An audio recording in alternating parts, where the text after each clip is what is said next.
Hello everyone, this is Monica Sehgal and today I will discuss about teaching methods. आज हम बात करेंगे teaching methods के बारे में। देखिए, टीचिंग मेथड्स, कुछ इंपॉर्टेंट टीचिंग मेथड्स को हम डिस्कस करेंगे इस क्लास में। टीचिंग मेथड्स होते क्या हैं?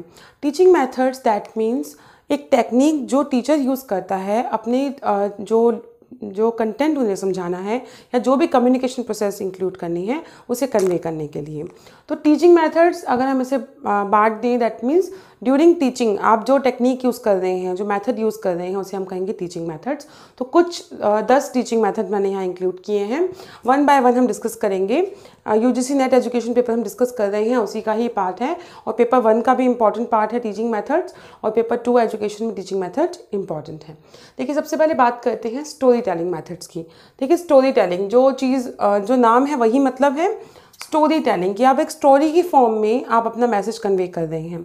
तो टीचिंग मेथड्स क्या होती हैं? एक टीचर के लिए एक टूल है जिसके थ्रू वो अपनी जो टीचिंग टेक्निक्स हैं, टीचिंग स्किल्स हैं, उन्हें इम्प्रूव करने की कोशिश करता है।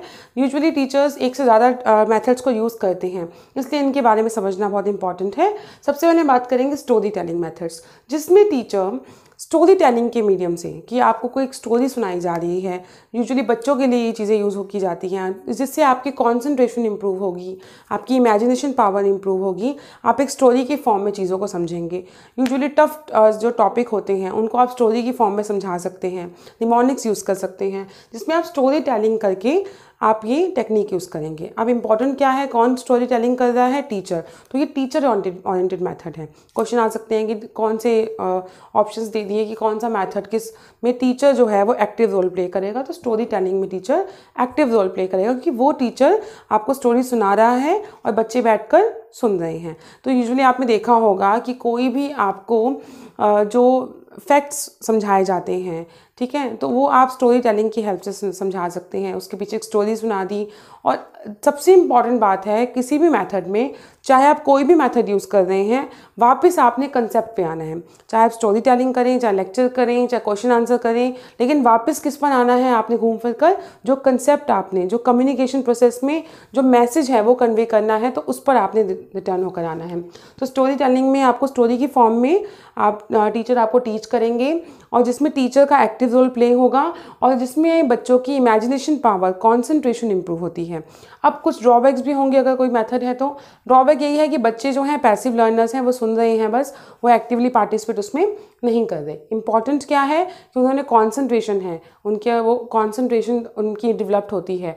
अब टीचर के लिए डिफ़िकल्ट रोल क्या है स्टोरी टेलिंग में, कि टीचर को उस स्टोरी टेलिंग मेथड में ऐसी स्टोरी चूज़ करनी है कि वो बच्चों को बांध के रखे। क्योंकि कई बार आपने देखा होगा कि आप कोई भी स्टोरी सुन रहे हो और आप अचानक से गुम हो गए, आपका कंसंट्रेशन खत्म हो गया। तो स्टोरी टेलिंग में जो भी स्टोरी टीचर कन्वे करना चाह रहे हैं, जिससे कि वो कंसेप्ट पे आपको लेकर जाएं, तो वो इंटरेस्टिंग होनी चाहिए। दैट मीन्स इंटरेस्ट बांधना बहुत ज़रूरी है। ठीक है, तो आई होप क्लियर हो गया होगा आपको कि स्टोरी टेलिंग मेथड में जो स्टूडेंट का इंटरेस्ट है वो इंपॉर्टेंट पॉइंट है, तभी आप स्टोरी टेलिंग की हेल्प से उन बच्चों को वो कंसेप्ट समझा पाएंगे, कॉन्सेंट्रेशन डेवलप होती है और इमेजिनेशन डेवलप होती है। नेक्स्ट बात करते हैं हम टेक्स्ट बुक मेथड्स की। देखिए, text book method, text book आपने देखा होगा एनसीईआरटी की बुक्स हैं। टेक्स्ट बुक मेथड बहुत ही हेल्पफुल मेथड है, जिसमें आप टेक्स्ट बुक की हेल्प से आप क्या कर रहे हैं? टीचिंग कर रहे हैं। तो टीचिंग जो टेक्स्ट बुक है अपने आप में खुद से एक लर्निंग प्रोसेस को डेवलप करने की टेक्निक है, कि आपके पास अगर बुक भी है, जैसे हम वी आर अडल्ट लर्नर्स, अब हम अडल्ट लर्नर्स दैट मीन्स जो एंड्रोगॉगी भी आप डिस्कस करेंगे एक क्लास में।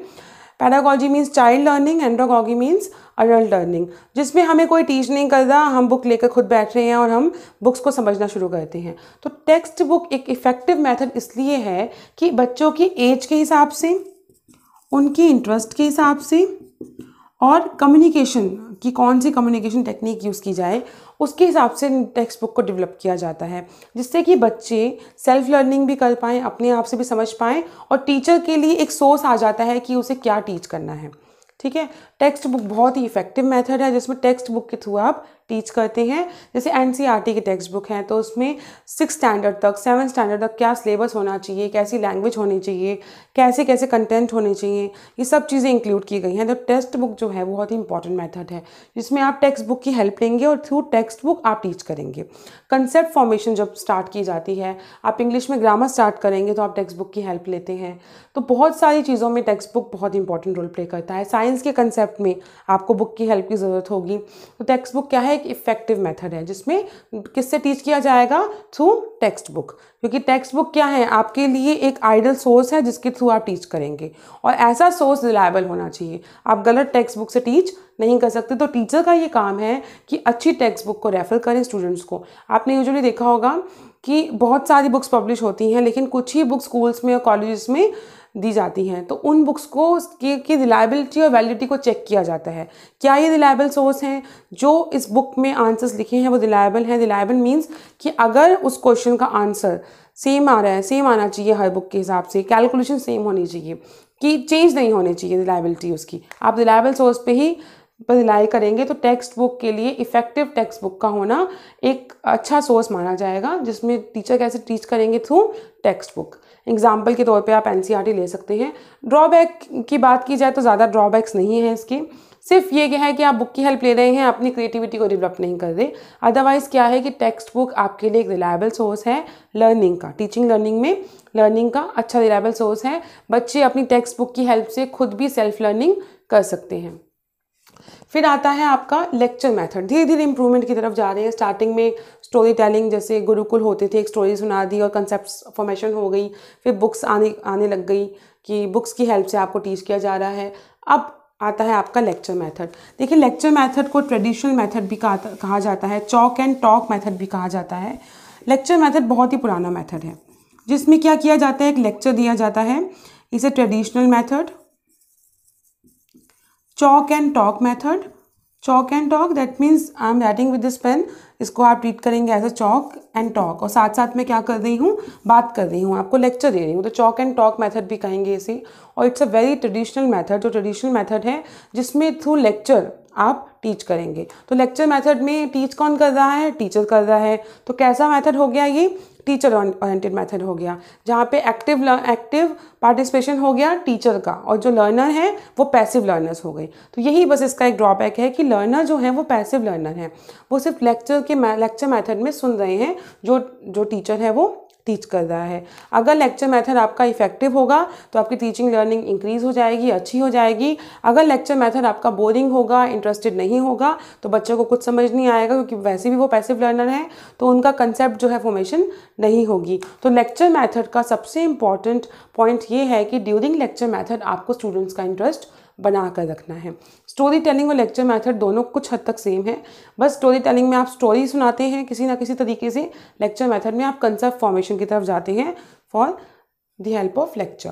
फिर आता है आपका डेमोन्स्ट्रेशन मेथड। डेमोन्स्ट्रेशन मेथड जिसमें आप डेमोन्स्ट्रेट कर रहे हैं, कोई डेमो दे रहे हैं। तो साइंस में ये कंसेप्ट बहुत यूज़ होता है, किसी भी चीज़ का डेमो देना, डेमोन्स्ट्रेट करना। ठीक है, जैसे सोलर सिस्टम है आपका, तो सोलर सिस्टम के पास तो हम जा नहीं सकते, तो बच्चों को कोई वीडियो दिखा दी, कोई मॉडल बना दिया। आपने यूजुअली देखा होगा साइंस के प्रोजेक्ट्स बनते हैं, ठीक है, तो जिसमें उसकी हेल्प से उनको डेमोन्स्ट्रेट कर दिया, या साइंस लैब में उन्हें डेमोन्स्ट्रेट कर दिया कि किस केमिकल से क्या रिजल्ट निकल कर आएगा। तो डेमोन्स्ट्रेशन मेथड में जिसमें टीचर जो है वो डेमोन्स्ट्रेट करते हैं अपनी जो टेक्निक्स हैं, अपने कंसेप्ट्स को।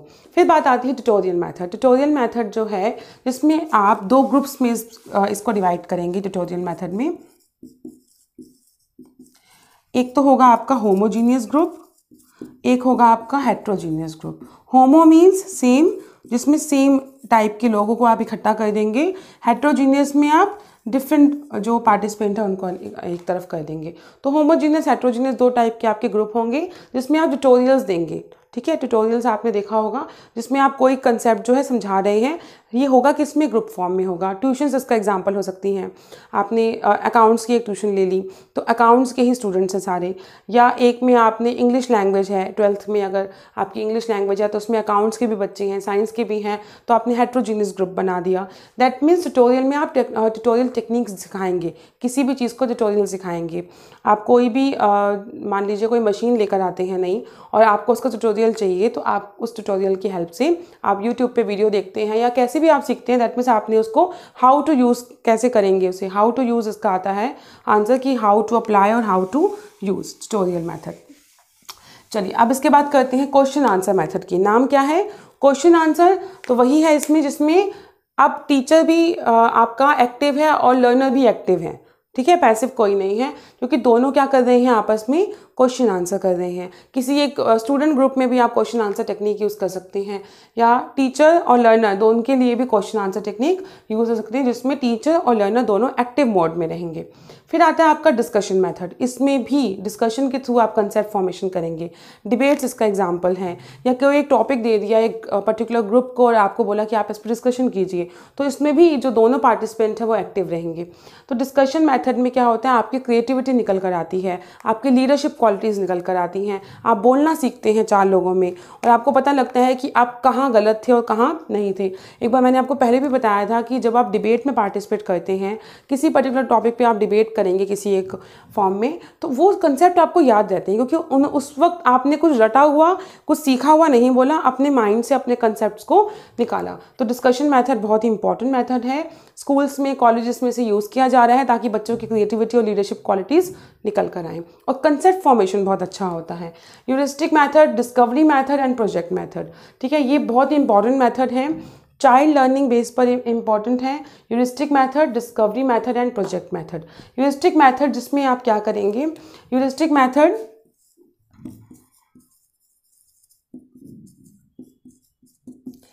एक तरफ करते हैं प्रोजेक्ट मेथड और दूसरी तरफ करेंगे हम फिर डिस्कवरी मेथड। चलिए, डिस्कवरी मेथड में तो सिंपल चीज़ें अगर बताएं, किसी भी पास्ट जो ऑलरेडी चीज़ें हो चुकी हैं, पास्ट एक्टिविटी या पास्ट इवेंट को वापस से डिस्कवर करना, वापस से रिसर्च करना उसके लिए, तो वो आ जाएगा आपके डिस्कवरी मेथड में। Project method, project method pragmatism जो अप्रोच है उसमें भी आएगा आपका, और सबसे इम्पॉर्टेंट प्रैक्टिकल नॉलेज पे बात करता है ये। और ये ग्रुप प्रोजेक्ट मेथड जो है आपका ग्रुपिंग पे काम करेगा, एक ग्रुप बना दिया, उन्हें कोई काम दे दिया और उस पर काम करेगा। ह्यूरिस्टिक मेथड काम करता है प्रॉब्लम पर, किसी भी पर्टिकुलर प्रॉब्लम को सॉल्व करने के लिए काम करेगा। तीनों ही मेथड अपने आप में इंपॉर्टेंट है। आप बच्चों के सामने कोई प्रॉब्लम दे दी, प्रोजेक्ट दे दिया तो प्रोजेक्ट मेथड में आएगा।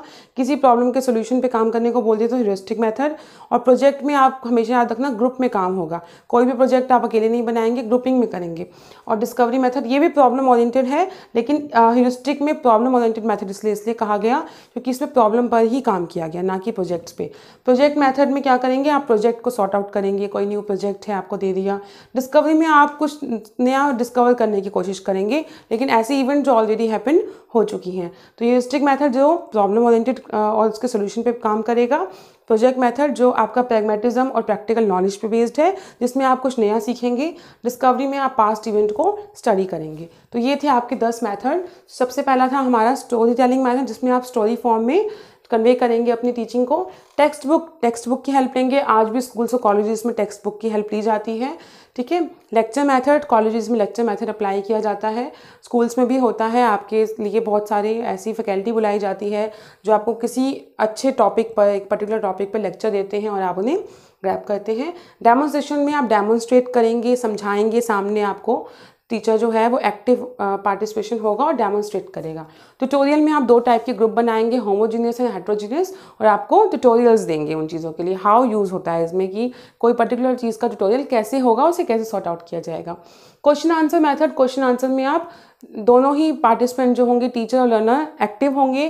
क्वेश्चन आंसर टेक्निक के थ्रू उन्हें कन्वे किया जाएगा, very effective method. Discussion method भी, जिसमें आप डिस्कस करते हैं किसी पर्टिकुलर टॉपिक पर। फिर आपका आता है डिस्कवरी मेथड। डिस्कवरी में क्या करते हैं आप, कि आप किसी पास्ट इवेंट की डिस्कवरी करते हैं, कोई ऐसी इवेंट जो ऑलरेडी हो चुकी है उसको डिस्कवर करते हैं, उसमें न्यू थिंग्स को। ह्यूरिस्टिक मेथड जिसमें प्रॉब्लम और उसके सोल्यूशन पे काम किया जाएगा। प्रोजेक्ट मेथड जो प्रैग्मेटिज्म अप्रोच भी आती है, और प्रोजेक्ट एक ग्रुपिंग में काम करेंगे आप किसी पर्टिकुलर प्रोजेक्ट के लिए, इसमें आप टीम वर्क सीखते हैं। तो ये थे आपके 10 मेथड्स जो टीचर्स यूज़ करते हैं ड्यूरिंग टीचिंग, और एक से ज़्यादा मेथड एक साथ यूज़ किए जा सकते हैं ताकि वो अपनी टीचिंग को और इफेक्टिव बना पाएँ। सो ये थी आज की क्लास। आई होप आपको क्लियर हो गई होगी। And please do not forget to subscribe to my channel and hit the bell icon for latest update. Thank you.